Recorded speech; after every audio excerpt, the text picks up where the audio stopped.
이 여호수아 15장은 이 유다 지파에게 이제 땅이 분배가 되는 장면입니다. 저희가 신명기에 이 건너갈 땅에 대해서 이 출애굽 2세대들에게 모세가 이제 말씀하시는 게 신명기 내용이거든요. 그렇게 해서 이제 여호수아로 이제 리더십이 인계되어서 정복 전쟁을 치렀잖아요. 그게 12장까지 내용입니다. 전쟁에서 정복했으니까 정복하고 난 다음에는 그 땅을 어떻게 해야 되겠습니까? 나눠줘야 되겠죠. 그래서 14장에는 갈렙이 땅을 받는 장면이 나오게 되고요. 14장 전반부에는 이 요소, 그러니까 요단강 서쪽을 요소라고 합니다. 이 요소 땅을 분배해주는 내용이 나오고, 그리고 지금부터 여기 14장부터 해서는 이제 요동 땅, 강을 건너가서, 그러니까 강 건너기 전에 땅 두 지파 반에게 나눠주고요. 강 건너가서 이제 나머지 9지파 반에게 이제 땅을 분배하는 장면인데, 오늘 내용은 유다 지파에게 땅을 분배해 주는 겁니다. 근데 이게 오늘 내용이 너무 재밌죠? 이게 안 와닿잖아요. 이게 왜 그렇습니까? 여기 혹시 부동산 종사하신 분이 계시나요? 이분들한테는 뭐 예를 들어서 이 동네에 뭐 용계동, 뭐 용두동 뭐 이러면은 거기는 뭐 그 동네는 무슨 뜻이 있고 뭐 용머리가 있고 뭐 그쵸? 그리고 또 그쪽 골목 쪽으로 가면 거기는 땅값이 얼마고 뭐 이게 다 나오지 않습니까? 근데 이게 뭐 이 동네 안 사는 분들이 이 동네 와서 무슨 동 그럼 알게 뭐예요 그게. 그래서 뭐 대표적인 게 이런 겁니다. 또 이게 또 히브리어잖아요. 36절 저도 같이 읽다 보니까 이 생각은 못 했는데 36절에 보시면은 뭐 사라임, 아디다임, 그데라, 그데로다임 이렇게 되는 거예요. 그러니까 이름 하나하나 다 이게 공부를 안 하면 이 뜻을 저희가 잘 모르지 않습니까? 그래서 그냥 읽고 넘어가다가 가만히 보면 요게 아까 여기 그러니까 공동체 성경 읽기가 이런 인사이트를 줄 때가 많아요. 생각 안 하고 지나가는 걸 듣다 보면 생각 못했던 거를 깨닫게 할 때가 있는데, 이게 그데라라는 것은 이게 쌍수일 수도 있고 이걸 단수일 수도 있거든요. 근데 히브리어에서는 임자를 붙이면 복수가 되거든요. 그러니까 이게 그데라, 그데로다임 이게 아마 같은 어원일 겁니다.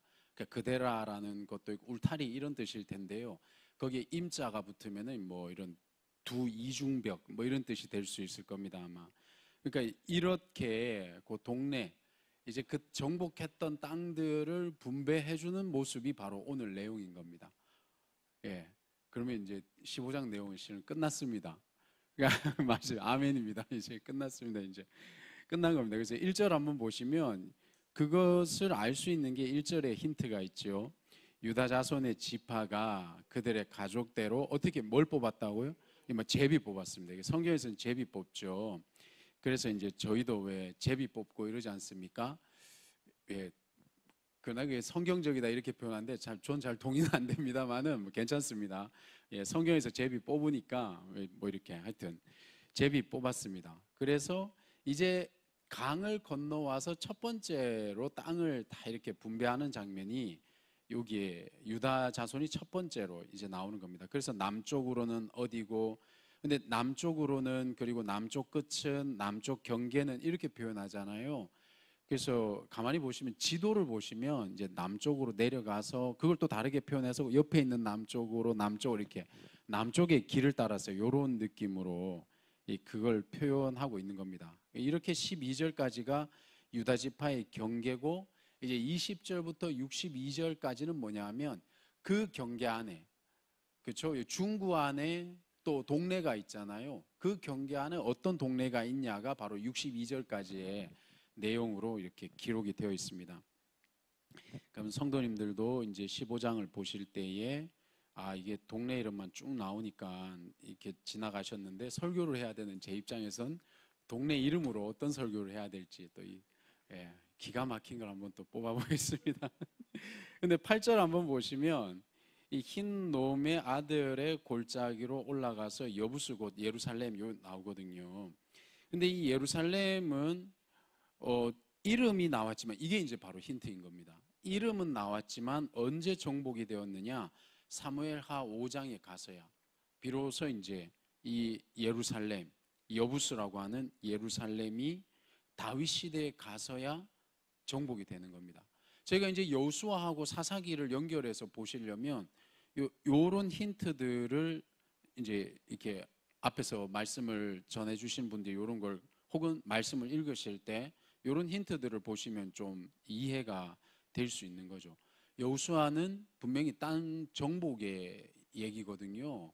그러니까 여호와의 이름으로 분명히 여호수아 1장의 내용을 보면 담대하라 내가 너와 함께 하겠다고 말씀하신 그 하나님의 이름으로 싸우는 전쟁이 여호수아서거든요. 그런데 이름이 많이 적혀 이 땅들이 다 적혀 있는데 분배는 됐는데 뭐가 안 됐다는 겁니까? 정복이 안 됐다는. 이게 여호수아를 보는 아주 중요한 힌트가 되는 겁니다. 아, 이게 그때 가는구나. 그렇게 이해하시고 13절 한번 보시면 이제 여호수아에게 여호와께서 명령하셔서 기럇 아르바, 그걸 다르게 표현하면 헤브론이라고 했죠. 이 헤브론을 누가 이 땅을 정복합니까? 우리 어제 말씀 들으셨죠? 14장에 갈렙이, 그죠? 내게 달라 이거죠. 지금 나라지 힘이 있는 갈렙이 땅을 정복을 한 겁니다. 헤브론을. 그리고 이제 갈렙이 또 그 딸 악사를 우리가 알고 있는 사사에 나오는 그 이름 온니엘에게 땅을 정복하고 오는 17절에 보시면 온니엘에게 딸을 보내주는 장면이 나옵니다. 그러니까 정복되지 않은 땅도 있고 정복하는 땅도 있고, 그러면 정복되지 않은 이유는 뭐고 정복된 이유는 뭘까? 이거를 살펴보는 게 오늘 내용에 있어서 중요한 겁니다. 그래서 마지막 절 한번 보시겠습니까? 63절입니다. 예루살렘 주민 여부수 족속을, 제가 아까 예루살렘이 언제 정복된다고 했습니까? 다윗 시대 가야 되잖아요. 한참 가야 되는 거거든요. 유다 자손이 쫓아내지 못하였으므로 여부수 족속이 오늘까지, 이 오늘이라는 표현이 조금 애매합니다만은 이 기록된 날까지 유다 자손과 함께 예루살렘에 거주했다는 겁니다. 그러니까 쫓아내지 못했으니까 어떻게 된 거죠? 거주했던 거죠. 제가 지난주에 지난주인가요? 지난주에 설교 드릴 때 이 여호수아 제가 6장 설교를 드렸지 않습니까? 그때 헤렘, 그러니까 정복하라고 하셨거든요. 분명히 그 정복은 단순히 가나안 땅을 정복하는 내용이 아니라 그 악한 풍습을 쫓지 않는 것에 대한 명령이거든요. 정복하지 않으니까 어떤 일이 일어납니까? 같이 사는 거예요.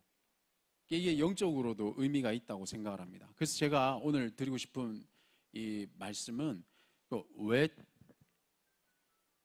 죄송합니다. 저 평상시에 깨는 시간인데 예, 이런 죄송합니다. 왜 쫓아내지 못했을까요? 그리고 또 쫓아내지 못한 그들은 어떤 존재였을까요? 그리고 성경을 읽다 보면 저희에게 생기는 어떤 일이 있는데 이 앞의 내용을 잊어버리듯이 하나님의 명령을 잊어버리는 것 같은 현상이 지금 일어나는 겁니다. 그걸 잠깐 설명드리겠습니다. 여호수아 15장 63절 다시 한번 보시면 저희가 상당히 이제 당혹스러운 장면을 보게 됩니다. 그런데 당혹스럽기도 하지만 또 예상된 결과이기도 합니다. 그건 뭐냐 하면요, 여호수아 6장 17절 18절에 보면 여호와께 온전히 바치되, 이거를 헤렘이라고 표현을 드렸습니다. 바치는 것, 그렇게 명령을 했는데 이 명령은 마치 이스라엘이 그 명령을 수행하지 못할 것 같은 그런 걱정스러운 표현도 이 안에 좀 묻어 있는 것 같은 느낌이 저는 읽을 때마다 드는 거죠. 여호수아 6장 18절에 보시면 너희가 이스라엘 진영으로 바치는 것이 되게 하여 라는 표현 제가 설명을 드렸었는데 이 표현이 조금 이해가 되지 않습니다. 이게 영적 의미를 밝혀주는 건데요. 무슨 뜻이냐? 이스라엘이 가나안 땅을 정결하게 하지 않으면은 그 가나안 땅에 있는 영적인 죄들로 인해서 오히려 거기에 살 때 죄를 정복하지 않으면, 거기에 땅의 거민들을 정복하지 않으면 오히려 그 풍습에 젖어들게 되고 죄에 젖어들게 되고, 이게 영적 의미라는 거죠. 그래서 단순히 사람을 죽여라가 아니라 우리가 이 요단강을 건너서 그 믿음에 주어진 약속의 땅이 우리에게 주어졌을 때 없애야 되는 게 뭐냐면 바로 정결하게 해야 되는, 죄를 없애야 되는, 하나님 앞에 있어서 옳지 않은 것들을 없애고 정결케 해야 되는 게 바로 우리 믿음의 사람들이 해야 되는 일이라는 거죠. 그거는 우리의 적을 없앤다라는 것이 목표가 아니라 그 죄를 없앰으로 하나님의 백성들이 오염되지 않는 거죠. 이게 이제 믿음의 싸움이라고 저는 생각을 하거든요. 그런데 이스라엘 백성이 대적들을 쫓아내는데 실패하는 것을 지금 여호수아 말씀은 계속해서 반복해서 지적하고 계신 겁니다. 13장 13절에도 그러시고 17장 12절에도 그러고 오늘 읽었던 본문에도 그렇고 여호수아에서는 여러 차례 반복해서 뼈 아프게 기록하는 게 뭡니까? 쫓아내지 못했더라. 쫓아내지 못했더라. 이거를 여러 번 반복하십니다. 이렇게 반복을 기록하는 이유가 뭐냐? 그게 내일 말씀인데요. 여호수아 17장 16절 한번 보시겠습니까? 거기에 힌트가 숨겨져 있습니다. 뭐라고 얘기를 하냐 하면 다 철병거가 있나이다 라고 이 이스라엘 백성들이 고백을 하는 겁니다. 그러니까 성경에 남겨져 있는 이 흔적, 철병거, 이 고백이 뼈아프게 다가오는 이유가 뭐겠습니까? 오늘 우리 믿음을 가진 우리 성도님들에게도요. 여호수아 4장 24절에 보면 여호와의 손이 강하신 것을 말씀해 주고 계시거든요. 근데 또 여호수아 1장 5절 6절에서 보면 여호와께서 이렇게 약속하십니다. 내 평생에 너를 능히 대적할 자가 없으리니 너와 함께 있을 것임이니라. 내가 너를 떠나지 아니하며 버리지 아니하리니 너는 내가 그들의 조상에게 맹세하여 그들에게 주리라 한 땅을 이 백성에게 차지하게 하리라. 믿으시면 아멘. 아멘입니다. 그러니까 말씀은 우리에게 주겠다, 함께 하겠다, 정복하겠다라고 해주시는데, 그리고 기분 좋게 저희가 뒤돌아서면 눈앞에 띄는 건 뭐죠? 철병거. 은혜 받고 뒤돌아서면 현실에 보인 게 뭡니까? 철병거.